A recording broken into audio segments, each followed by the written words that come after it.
Welcome back, everybody. So let's get into that interactive part of the show. But before we get to the question of the day, we'll find out a bit later what we're asking you. But let's get into what you can expect on the news diary today. And the first story that is going to be making the headlines, hopefully today, we'll see the Basic Education Minister, Angie Motshekga, give a briefing on the department's plan for the reopening of schools. I know we said it was going to happen yesterday, but the department said, no, not yesterday, it'll happen today. So let's hope there isn't a delay. It will happen when it happens. Nicely put.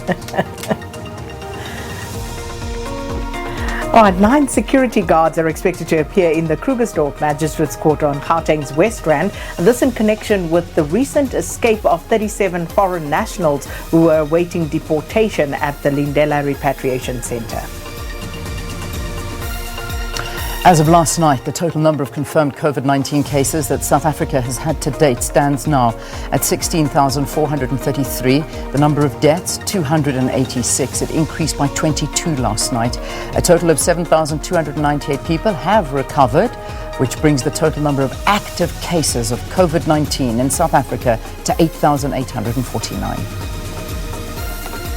And of course, these numbers you should have. If you still don't and you still need answers and help, these are the numbers you can call for the 24-hour hotline. That number is 0800 029 999, or if you want to use WhatsApp, 0600 123 456. That's the COVID-19 support services.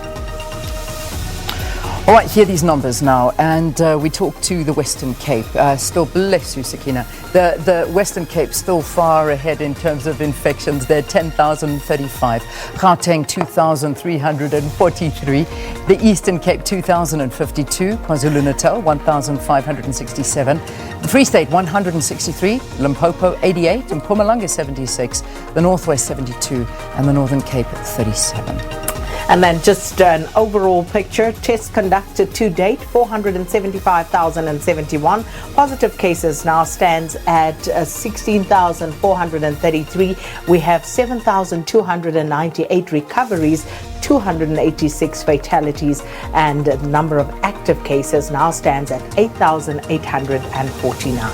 All right, I know at this point I give you the global numbers. I'm just trying to get those up, but I know that there were some big changes in the numbers yesterday, and that's looking at, once again, America, that is really not doing well at all with regard to that, particularly in New York. So let me just get these numbers up. Why are they playing games with me this morning? But it's not looking good at all, and I think we've definitely gone over that 4 million. Here we go, 4.8 million cases and 320,000 deaths. That's what the world picture looks like right now.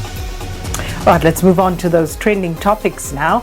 And first up, hashtag Dudumyeni. Now, Dudumyeni wrote a response to an article that appeared in Mail and Guardian on Friday, and basically trying to set the record straight, and also taking this opportunity to respond to some allegations that were leveled against her in that article. And she goes on to explain exactly why SAA finds itself, in her view, where it is. And Rileanne, I think you also read this. I did indeed. It was quite interesting.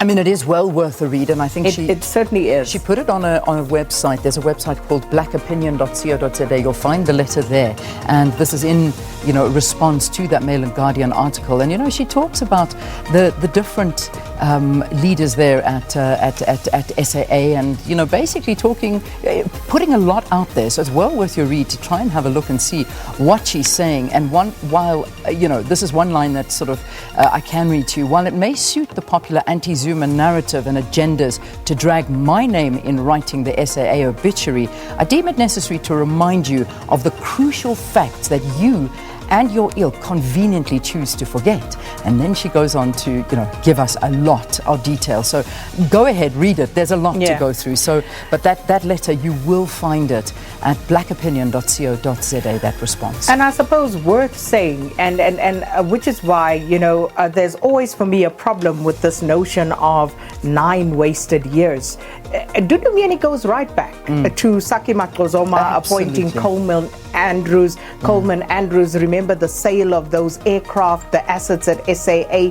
She mentions all of that, but of course it speaks to, and it should speak to, all facts related to what happened at SAA, including what happened during her tenure. Absolutely. And I think this is where we sometimes get it wrong, where we tend to look at a narrative, a specific narrative, and this is the danger of a single narrative. You need to look at all the facts as they exist. Yeah, indeed. And she goes in very deep into this one. So go and have a look, have a read. It's well worth your time to read that. All right, let's quickly move on, because I know we're running into time, into the headlines. Trump.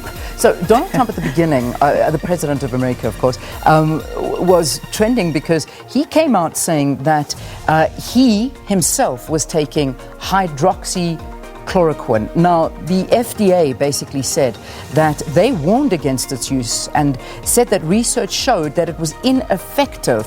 But he said, he went on to say last night, or early hours of this morning for us, a pill every day was what I take to protect myself. So, and everybody went mad. But that wasn't it, because, you know, then of course that already had him trending. Then he wrote, he posted this letter now, basically threatening the World Health Organization. There had been an entire, he's gone, Dr. Tedros, he's written the letter to them, and basically saying, on the 14th of April, I suspended United States contribution to the World Health Organization pending an investigation by my administration of the organization's failed response to the COVID-19 outbreak.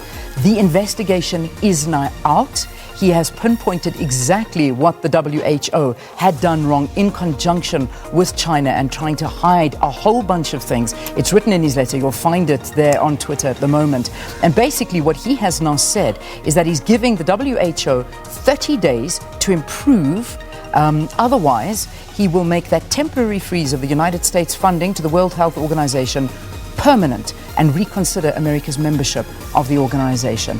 He ends the letter saying, I cannot allow American taxpayers to continue to finance an organization that in its present state is so clearly not serving America's interest.